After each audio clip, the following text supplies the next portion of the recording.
They know if every single one of us figures this out, they would lose all their power. Who is they? We always point to these elites, these people who control the economy, who control the monetary system, who control your lives through the healthcare system, the education system. But I want you to think about this for just a moment.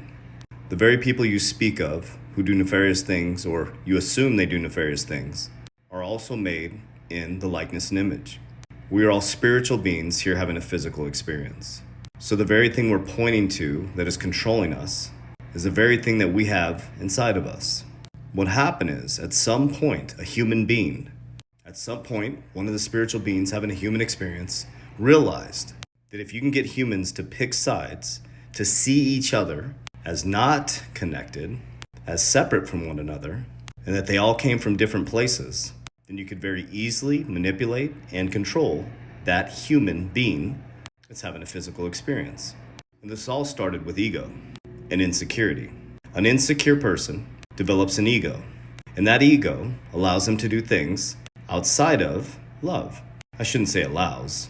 It gives them the opportunity to, and they make a decision to, do things outside of love. So what we're all experiencing within the physical world is what the elites, the people who control the monetary system, the education system, the religious system, they know that if you can play on people's ego and get them to argue and make them think that they're not one and that they are against each other, that if I'm here in America, that if you're in a different country, my life has more value than yours. And we must battle for our freedom and for our safety. I want you to think about that for just a moment.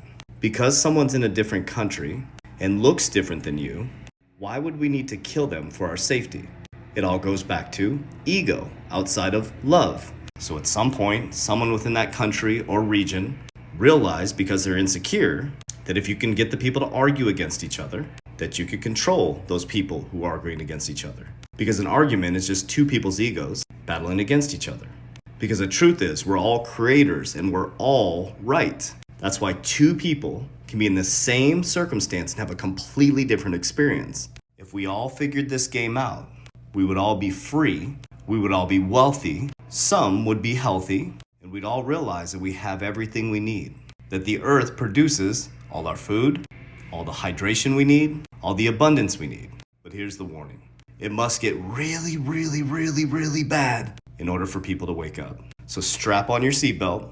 We get to experience something that most people will not get to experience in their human history. The biggest collapse you've ever seen. The beautiful thing is, after a collapse, there's a period of peace and prosperity. We also get to experience that. What side of the coin are you gonna be on? Warriors, rise! Get your shit together, let's go.